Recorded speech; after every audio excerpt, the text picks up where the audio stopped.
जो परम श्रद्धेय श्री त्रिदंडी स्वामी जी महाराज के चरणों में कोट कोट वंदन करते हुए समस्त भूमंडल पर विराजमान संत जन एवं विद्युत जनों को प्रणाम करते हुए मंचस्थ विराजमान आचार्य बंधु संगीतज्ञ कथा प्रांगण में बैठे हुए समस्त भक्तगण मात्र शक्ति पितृ शक्ति सभी को हृदय से वंदन नमन करते हुए आज की कथा प्रसंग में प्रवेश करेंगे। सभी लोग प्रेम से बोले जय श्री राधे। पूर्वत प्रसंग में चर्चा चल रही थी। सुखदेव भगवान ने विदुर जी से का प्रसंग सुनाते हुए परीक्षित से कहा कि परीक्षित, भगवान कभी जाति नहीं देखते, भगवान तो भाव का भूखे हैं। भावो विद्यते देवः, भाव में देवताओं का निवास है। हम जिस स्वरूप को भाव प्रकट करेंगे वही स्वरूप हमें परमात्मा का दिखाई देगा।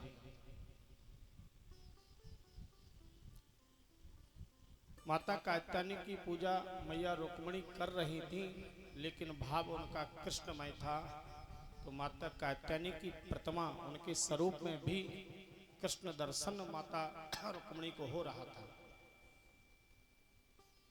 हमारे और आपके भाव अगर उज्जवल हैं तो परमात्मा हमें प्रत्यक्ष पारदर्शिता से दर्शन अवश्य देंगे।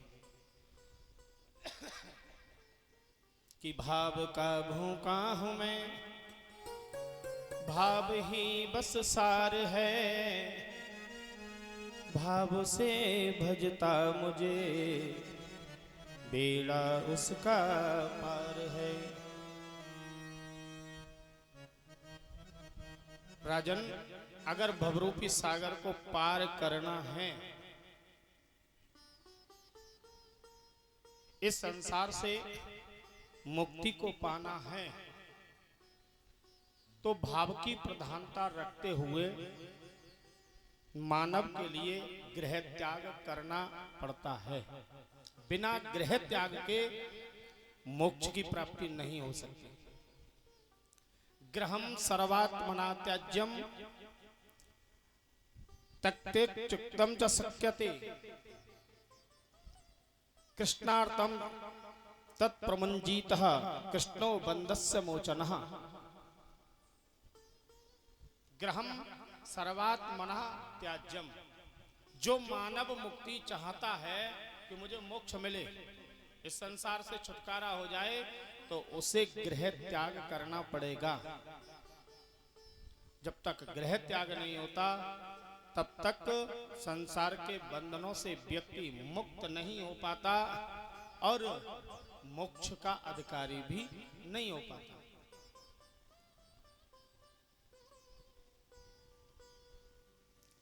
किसी पर घर नहीं छूटे, गृह का त्याग ना हो, तो फिर मोक्ष का दूसरा उपाय है कि कृष्णार्थम तत्प्रमुंजीतः, फिर सर्वस्व भगवान के अर्पण हमें अपना कर देना चाहिए। अपना अहमता, अपनी ममता और अपना ये शरीर, अपना ये स्वभाव, मन बुद्धि सब कुछ परमात्मा के अर्पण कर दो, समर्पण कर दो।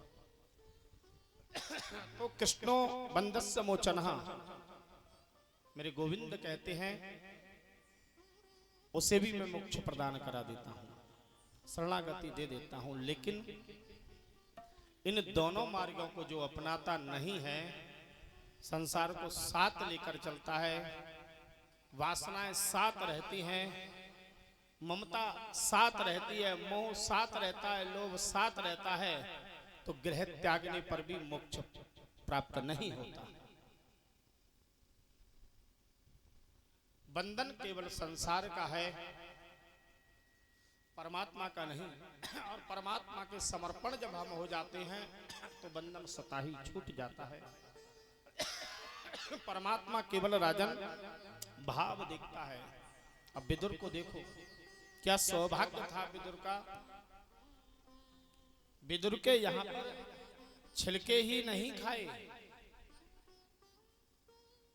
किसी ने भगवान से पूछा कि प्रभु आपने 24 अवतार लिए और 24 अवतारों में 2 अवतार आपके परिपूर्ण अवतार हैं, मानव अवतार हैं, और अनेक जगह आपका भोग लगा, आपको प्रसाद पवाया, आपको भोजन कराया, अधिक स्वाद आपको कहां मिला।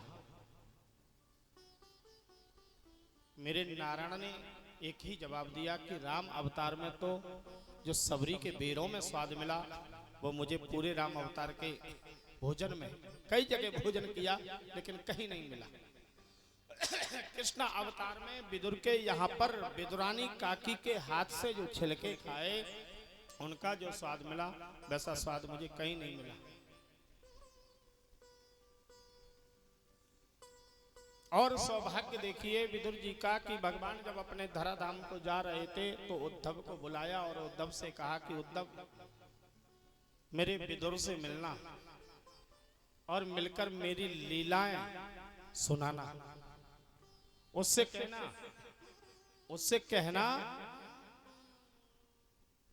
कि वो मेरा चिंतन करे उत्तराखंड में जाकर, और अगर किसी भी प्रकार की उसे शंका होती है तो वो मैत्रेय मुनि से जासे संगति करे, उसे मोक्ष मिलेगा, शंका उसकी दूर होगी।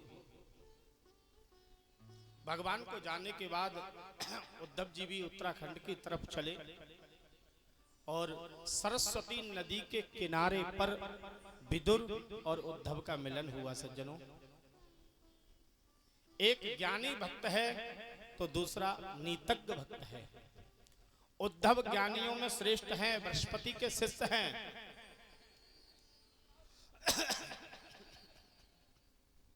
और विदुर जी जो है वो नीतज्ञ हैं। इनकी नीति पूरे महाभारत में नीति का गान गाया गया है। विदुर की नीति की महिमा क्या कही जाए। दोनों का मिलन हुआ और यहीं से विदुर उद्धव संवाद प्रारंभ होता है, जो सज्जनों हमारे भागवत का प्रथम संवाद है। विदुर जी के लिए उद्धव ने भगवान की बाल लीलाएं श्रवण कराई, भगवान की मथुरा लीला श्रवण कराई, द्वारका लीला श्रवण कराई। तो विदुर जी ने एक प्रश्न कर दिया। जब पूर्ण कृष्ण कथा सुनी, कृष्ण कथा सुनकर विदुर ने कहा कि उद्धव जी मैं कोई शंका नहीं करता, क्योंकि शास्त्रों के प्रति शंका नहीं करना चाहिए। कुछ लोग तर्क करते हैं, कुछ लोग कुतर्क करते हैं कि भागवत में ऐसा लिखा है, विष्णु पुराण में ऐसा लिखा है, शिव पुराण में ऐसा लिखा है, देवी पुराण में ऐसा लिखा है। लेकिन हमारे श्रुतियां कहती हैं कि अपने वेद पर, हमारे पुराणों पर, हमारे शास्त्रों पर हमें शंका नहीं करना चाहिए। विदुर कहते हैं मैं शंका नहीं करता, लेकिन मेरे मन में भाव जागृत हुआ है कि परमात्मा इस सृष्टि को क्यों बनाते हैं। विचार करने योग्य प्रश्न है सज्जनों। क्या जरूरत थी ईश्वर को, क्या जरूरत थी उस निराकार ब्रह्म के लिए जो उसने इस सृष्टि को रचा। और ठीक है, सृष्टि रच दी तो फिर कोई सुखी क्यों, कोई दुखी क्यों, कोई धर्मी क्यों, कोई अधर्मी क्यों, कोई धनाढ्य क्यों, कोई गरीब क्यों। परमात्मा ने अगर सृष्टि बनाई तो उस सृष्टि को सम सृष्टि बनाना चाहिए। उद्धव जी ने कहा विदुर प्रश्न तो तुम्हारा उचित है, लेकिन इसका उत्तर मैं नहीं दे सकता। इसका उत्तर तो तुम्हें यहाँ से चलकर हरिद्वार जाना पड़ेगा, और हरिद्वार में मैत्रेय मुनि निवास करते हैं। आपकी शंका का समाधान मैत्रेय मुनि करेंगे। उद्धव जी तो भगवान के तप में बैठ गए और विदुर जी प्रभु का चिंतन करते हुए मैत्रेय मुनि की कुटिया की तरफ जब चले, और मैत्रेय मुनि को सज्जनों पता चला है कि विदुर आ रहे हैं। मैत्रेय मुनि एक ब्राह्मण हैं और ऋषि हैं, विदुर दासी पुत्र है। फिर भी ब्राह्मण ऋषि मैत्रेय को पता चला कि विदुर जी आ रहे हैं, तो उन्होंने पूजन की थाली लेकर अपनी कुटिया के द्वार पर आकर खड़े हो गए। मैत्रेय मुनि स्वागत करने के लिए विदुर का। विदुर जी ने दूर से देखा, कुटिया के द्वार पर मैत्रेय खड़े हैं, तो दौड़ते ही दूर से ही चरणों में साष्टांग प्रणाम किया, लेट गए चरणों में। मैत्रेय मुनि ने तुरंत उठाया और उठाकर हृदय से लगाया और कहा, विदुर तुम्हारा स्थान चरणों में नहीं, तुम्हारा स्थान तो हृदय में है। हरि को भजै सो हरि को होई, कृष्ण प्रेमी तुम और कृष्ण प्रेमी मैं। दो प्रेमी अगर मिल जाएं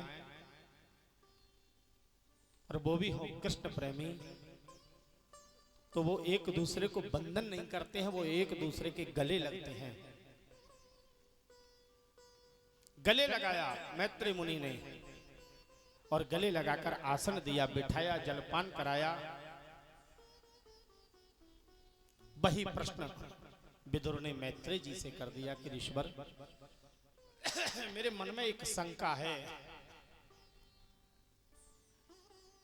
लेकिन शंका मुझे नहीं करना चाहिए अपने परमात्मा की लीला पर, भगवान के इस विश्व पर, प्रभु की शास्त्रों पर।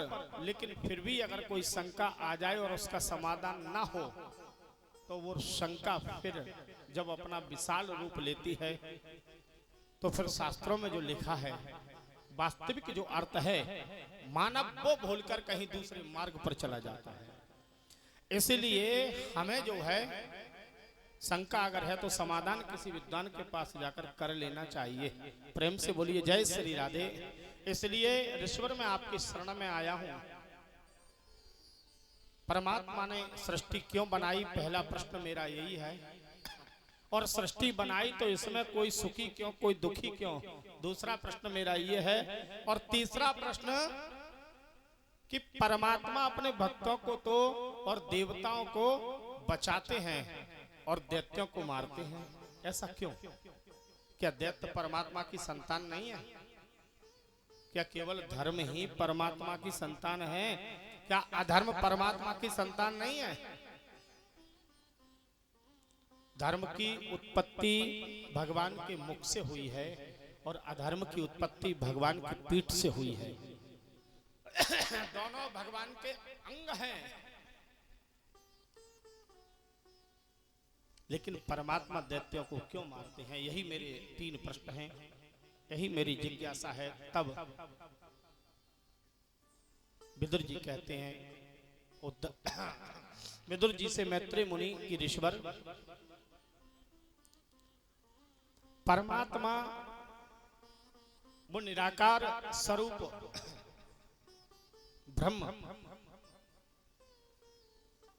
साकार रूप में परिणित होकर अनेक रूप में जब आया,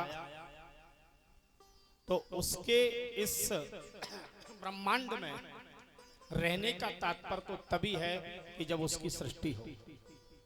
और जब तक सृष्टि नहीं है, तब तक परमात्मा को से ब्रह्म को समझेगा कौन? इसलिए परमात्मा को सृष्टि की आवश्यकता थी, तो उन्होंने एक से अनेक रूप धारण किए। दूसरा प्रश्न आपका था कि संसार में, इस सृष्टि में सुख और दुख ये ईश्वर नहीं देते। सुख और दुख तो मानव के कर्म पर है। कर से कर्म करो विदनाना। लेकिन आगे गोसाई जी कहते हैं कि जहां राखें वहां कृपा निधाना। हमें और आपको कर्म करना चाहिए, लेकिन कर्म शुद्ध करना चाहिए, कर्म सद्मार्ग पर चलते हुए करना चाहिए और प्रभु के समर्पण उस कर्म को कर देना चाहिए।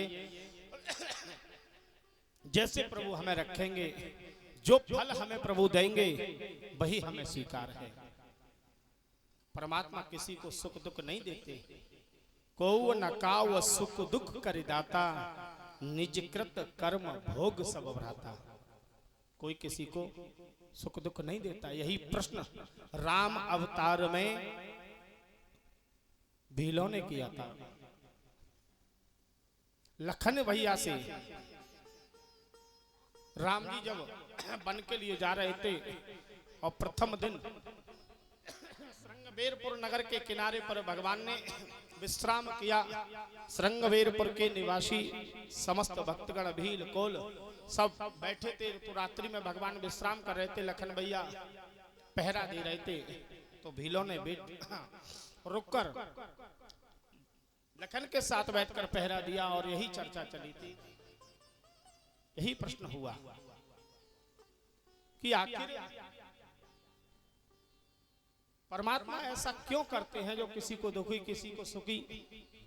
और राम जी ने ऐसा कौन सा कर्म किया जो वन में जाना पड़ा, जो उनको आज ये दुख मिला। तब लखन भैया ने समझाया और वही विदुर जी के लिए मैत्रेय मुनि समझाते हैं कि कर्म पर आधारित है। हम लोग अगर सद्मार्ग पर चलते हुए कर्म करेंगे, अपने बुजुर्गों का सम्मान करेंगे, सेवा करेंगे, संतों की सेवा करेंगे, अतिथियों की सेवा करेंगे, गौ माता की सेवा करेंगे, राग द्वेष से दूर रहेंगे और परमात्मा का चिंतन करेंगे तो ये हमारा सत्कर्म हो गया। अपने धन की वृद्धि करने के लिए हम किसी की बेईमानी करेंगे, किसी को नीचा दिखाने के लिए हम राग द्वेष करेंगे तो यही कुकर्म हो गया। सदकर्म का लाभ जो है वो सुख है और कुकर्म का जो लाभ है वो दुख है। वो या पेड़ बबूल का तो आम कहां से होए। पेड़ बबूल का लगाया तो कांटे ही मिलेंगे, आम नहीं मिलेंगे। आम का लगाओगे तब आम मिलेंगे। विदुर जी, तीसरी बात आपने कहा कि परमात्मा दैत्यों को मारते हैं, देवताओं को बचाते हैं, ऐसा क्यों? बोले परमात्मा कभी किसी को नहीं मारते, परमात्मा कभी किसी को नहीं बचाते। यहाँ पर भी जिस मार्ग से जो परमात्मा की तरफ बढ़ता है, परमात्मा उसी मार्ग से उसको पकड़ लेते हैं। जाकी रही भावना जैसी, प्रभु मूरति देखी तिन तैसी।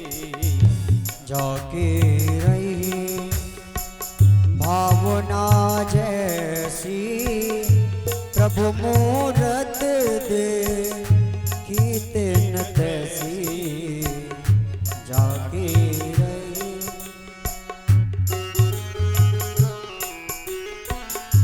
जिसकी जैसी भावना है उसी स्वरूप में परमात्मा उसे प्राप्त हो जाते हैं। संतों को भगवान के स्वरूप में परमात्मा, भक्तों को ईश्वर के रूप में परमात्मा प्राप्त हो जाते हैं। जनकपुर में जब धनुष यज्ञ हुआ, बड़े बड़े शूरवीर पहलवान राजा विराजमान थे और उन सब के बीच में एक महात्मा के साथ दो मुन भेष में राजकुमार मेरे राम लखन विराजमान थे। राम जी को जब सबने देखा, कोई धनुष को नहीं उठा पाया, तब विश्वामित्र ने आदेश दिया राम के लिए, उठाओ राम।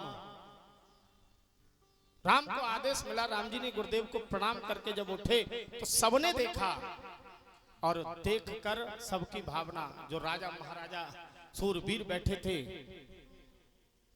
सूरवीर क्या बेशरम लोग थे कि खुद पर उठा नहीं फिर भी बैठे रहे। देखें कौन उठाएगा। यहां तक एक प्रयास ऐसा भी किया था कि 10,000 भूप एक साथ मिलकर उठाने लगे। 10,000 राजाओं ने एक साथ मिलकर उठाया। उठाना तो दूर की बात, हिला तक नहीं, फिर भी वो 10,000 भूप वहां पर बैठे, राजा बैठे। और राम जी जब उठकर खड़े हुए तो हंसने लगे, बोले ये उठाएंगे, जब हमसे नहीं उठा तो ये उठाएंगे, क्योंकि रघुवर मेरे बड़े कोमल हैं। दृष्टि राम जी के ऊपर माता जानकी की और उनकी सखियों की पड़ी तो माता जानकी घबराने लगी, उनका हृदय विदीर्ण होने लगा और सखियां भी विचार करने लगी कि प्रभु ये कैसा अनर्थ होने जा रहा है। क्योंकि हमने कल इनको पुष्प वाटिका में देखा था, पुष्प चुनते हुए, पुष्प तोड़ते हुए, कोमल पुष्पों को तोड़ते हुए श्रमबिंद इनके ललाट पर जब छलक रहे थे, यानी पसीना आ रहा था फूल तोड़ते हुए, तो फिर ये शिव धनुष कैसे उठाएंगे। सीता माँ की मैया तो बड़ी चिंता करने लगी, वो तो जनक को कोसने लगी, बोले महाराज ऐसी प्रतिज्ञा तुमने क्यों ली, अरे क्यों इन बालकों की हत्या कराना चाहते हो, अपनी प्रतिज्ञा को वापस ले लो। इतने इतने अतृतीय वीर ये राजा महाराजा नहीं उठा पाए धनुष को, तो ये सुकुमार बालक कैसे उठाएंगे। उनको बालक के रूप में दिख रहे थे, लेकिन जब दृष्टि भक्तों की पड़ी, जो भक्त राजा बैठे थे, तो उनको राम जी भगवान के रूप में दिखाई दिए। सबके देखते देखते धनुष के तरफ जब बढ़े, धनुष उठाया, धनुष टूट गया। परशुराम जी जब आए तो परशुराम जब क्रोध में थे तो राम एक साधारण क्षत्रिय के रूप में दिखाई दिए, और राम ने जब उन्होंने भगवान नारायण का धनुष दिया परशुराम ने कि इस पर प्रतिज्ञा चढ़ाओ, जब प्रतिज्ञा चढ़ाने को एक हाथ में धनुष दूसरे में प्रतिज्ञा चढ़ाने को हाथ उठाया तो श्रीवत्स चिन्ह दिखाई दिया रघुवर का, जो हृदय पर विराजमान है, और दिखाई जैसे ही परशुराम को दिया, परशुराम का क्रोध शांत हो गया, तो उन्हें दिखाई देने लगे कि ये तो साक्षात नारायण के अवतार हैं, और तुरंत प्रणाम किया। सारी कहानी परशुराम की वहीं शांत हो गई। तो जिसकी जैसी भावना है भगवान मैत्रेय कहते मित्र उसको वैसे ही मिलते हैं। अब ध्यान दो, रावण ने भगवान को याद किया, हम आप ये नहीं कह सकते कि रावण दुष्ट था, राक्षस था, तो उसने राम को याद नहीं किया। उससे अधिक राम को किसी ने याद नहीं किया, दशरथ ने भी नहीं किया। ऐसे भी एक प्रैक्टिकल है, जितनी याद मित्र की नहीं आती है जितनी शत्रु की आती है। बीच चौराहे पर अगर किसी ने अपमान किया है तो रात्रि को सपने में भी वो दिखाई देगा कि मौका लगे इसको अपमान जरूर करना है, इसको मारना जरूर है, भूल नहीं सकते, उसका चिंतन चलता रहेगा। रावण ने शत्रुता से भजा तो राम शत्रु बनकर उसकी लंका पर चढ़ाई की मेरे प्रभु ने, जैसे उसने चाहा वैसे मिल गए। कंस ने वैसे भजा तो कृष्ण काल स्वरूप में पहुंचे, और सखियों ने काम रूप से भजा तो मेरे कन्हैया ने शरद पूर्णिमा की रात्रि को रास विहार इनके साथ करके इनको दर्शन दिया, रास विहारी सरकार के स्वरूप में। तो जिसकी जैसी भावना है प्रभु वैसे ही मिल जाते हैं। दैत्य लोग भगवान से शत्रुता करते हैं तो भगवान शत्रु रूप में पहुंच जाते हैं। भगवान ना कभी किसी को मारते हैं, ना भगवान कभी किसी को बचाते हैं। वैसे भी मैत्रेय ऋषि कहते हैं, एक प्रसंग याद आया विदुर मुझे, कश्यप ऋषि, और कश्यप ऋषि की 13 पत्नियां हैं, जिसमें सबसे बड़ी पत्नी जिनका नाम दिति है और दूसरी अदिति। दिति, अदिति और कश्यप, ये तीन का संयोग विशेष रहा है इस संसार में, इस सृष्टि में। कश्यप का मतलब है सज्जनों पश्यति इत पश्यका एव कश्यपा। सूत्र हमारा कहता है कि जिसमें सद्गुण विराजमान हो वह कश्यप है, और सद्गुण स्वरूप की 2 पत्नी हैं, दिति और अदिति। दिति यानी भेद बुद्धि और अदिति यानी अभेद बुद्धि। दिति के पुत्र दैत्य और अदिति के पुत्र देवता। अभेद बुद्धि से देवताओं का प्राकट्य होता है और भेद बुद्धि से दैत्यों का प्राकट्य होता है। बड़ी पत्नी दिति, कोई संतान नहीं। एक दिन संध्याकालीन समय में अपने पति कश्यप से आग्रह करने लगी, मेरी हर बहन के संतान हैं, मेरे कोई संतान नहीं है। कश्यप ऋषि ने मना किया कि देवी, ये समय संतान उत्पत्ति का नहीं है, संध्याकालीन समय है और इस समय में भगवान रुद्र अपने गणों के साथ संसार में विचरण करते हैं, ये समय तो संध्या बंदन का है। लेकिन स्त्री स्वभाव बस स्त्री हटके आगे कश्यप ऋषि को झुकना पड़ा और संध्याकालीन समय में ही दिति ने गर्भ को धारण किया। कश्यप ऋषि ने कहा, दिति तुमने गर्भ तो धारण किया है, लेकिन तुम्हारे गर्भ से एक नहीं 2 पुत्र मिलेंगे तुम्हें, और वो अथरथी वीर होंगे, लेकिन दुष्ट और राक्षस होंगे। हाथ जोड़कर कहने लगी दिति कि मुझे दुष्ट नहीं, मुझे तो भक्त चाहिए। समय की गति को कोई टाल नहीं सकता, समय के प्रभाव को कोई देवी टाल नहीं सकता। ये समय दैत्यों का है, राक्षसों का है।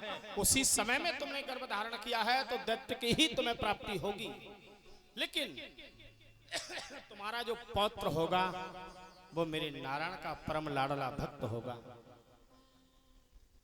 और तुम्हारे पुत्रों को स्वयं नारायण ही मार पाएंगे और कोई नहीं मार सकता।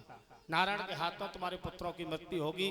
दिति को शांति हुई, कम से कम नारायण की प्राप्ति तो होगी। भक्त पुत्र नहीं, पौत्र तो भक्त होगा। समय की गति, दिति का गर्भ का जो प्रकाश था वो बढ़ने लगा। देवता बेचारे घबराने लगे कि गर्भ में जब इतना प्रकाश है तो आने पर इनका आतंक कितना होगा। परीक्षित ने भगवान सुखदेव से यहाँ पर प्रश्न किया कि आखिर दिति के गर्भ में प्रकाश इतना क्यों था? क्योंकि प्रकाश 2 कारणों से होता है।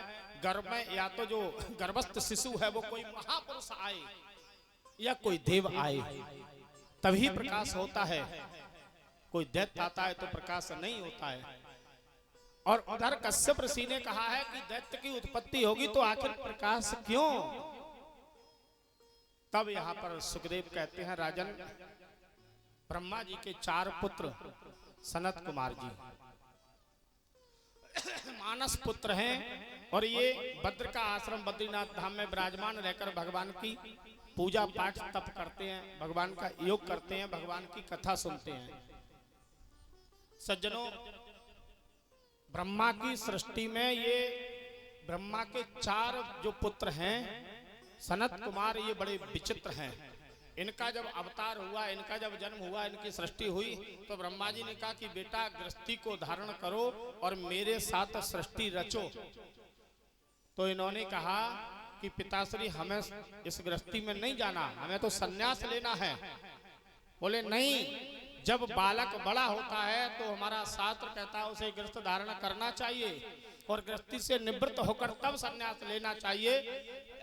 तो इन्होंने तुरंत भगवान का तप किया और तप करके नारायण प्रभु से वरदान मांग लिया कि हम हमेशा बालक रहें, बड़े ना हों, हमेशा 5 वर्ष की आयु हमारी रहे। तो ये हमेशा 5 वर्ष के रहते हैं, 5.5 के, 5.25 के कभी नहीं होते। प्रेम से बोलिए जय श्री राधे। छोटे छोटे ऋषि, लेकिन उम्र इनकी बहुत लंबी है। आज मन में विचार आया कि अपने लक्ष्मी नारायण भगवान के दर्शन करें तो प्रभु का चिंतन करते हुए वैकुंठ की तरफ चले, प्रभु का गुणानुवाद करते हुए, प्रभु का संकीर्तन करते हुए सनत कुमार वैकुंठ की तरफ चले हैं भगवान का दर्शन करने। जगत के रंग क्या देखूं, जगत के रंग क्या देखूं, तेरा दीदार काफी है। जगत के रंग क्या देखूं, तेरा दीदार काफी है। ताली बजाते हुए सभी लोग बड़े भाव से।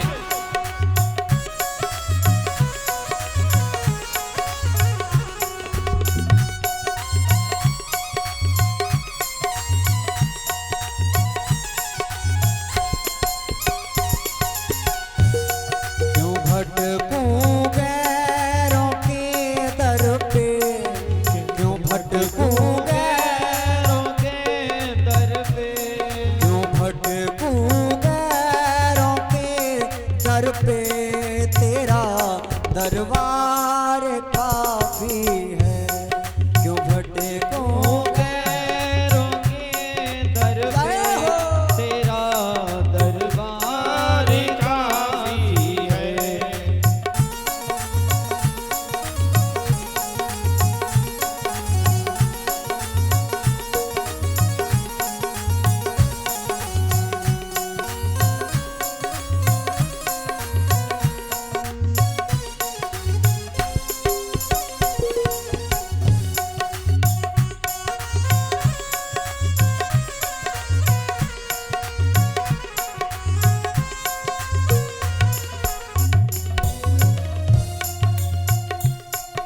नहीं चाहिए ये दुनिया के निराले रंग ढंग मुझको, नहीं चाहिए दुनिया के निराले रंग ढंग मुझको। ओ नहीं चाहिए ये दुनिया के निराले रंग ढंग मुझको, निराले रंग ढंग मुझको। चली जाऊंगी मैं खाटू, चली जाऊंगी ओ चली जाऊंगी वृंदावन, तेरा श्रृंगार काफी है। चली जाऊंगी वृंदावन, तेरा श्रृंगार काफी है।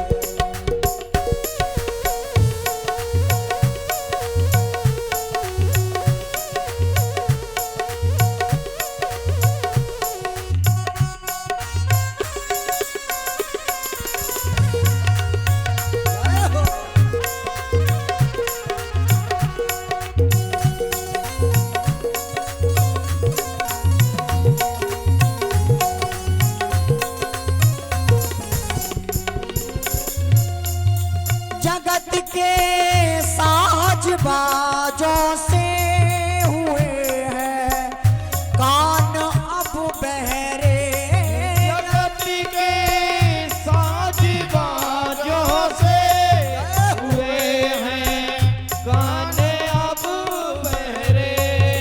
जगत के साज बाजों से हुए हैं कान अब बहरे। जगत के साज बाजों से हुए हैं कान अब बहरे। हुए हैं कान अब बहरे, कहाँ जाके सुनूं बंसी, कहाँ जाके सुनो बंसी मधुर बोतान काफी है, कहाँ जाके सुनूं करती मधुर बोतान काफी है।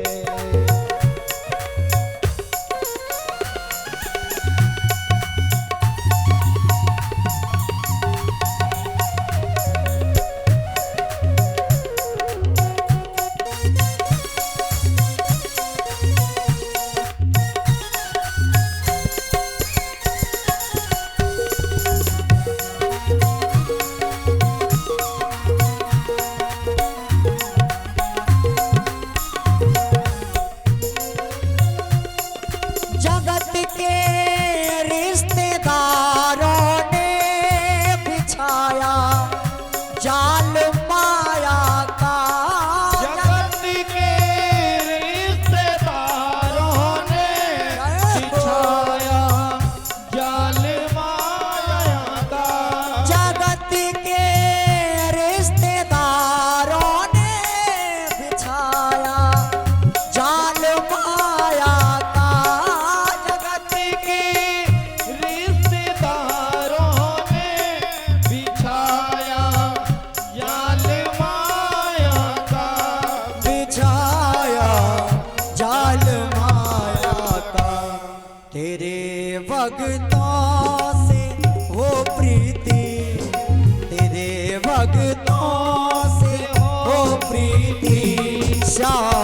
परिवार काफी है तेरे भगवान। जय हो। जाम दरबार काफी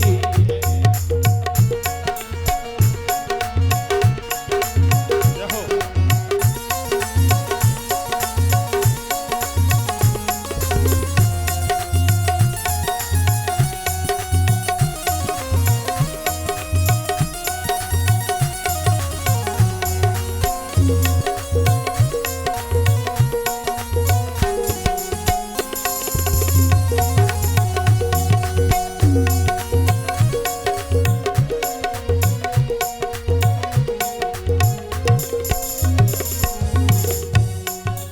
जगत की झूठी रौनक से है आंखें भर गई मेरी। जगत की झूठी रौनक से जय हो। आंखें भर गई मेरी। जगत की झूठी रौनक से है आंखें भर गई मेरी। जगत की झूठी रौनक से ये आंखें भर गई मेरी। है आंखें भर गई मेरी। चले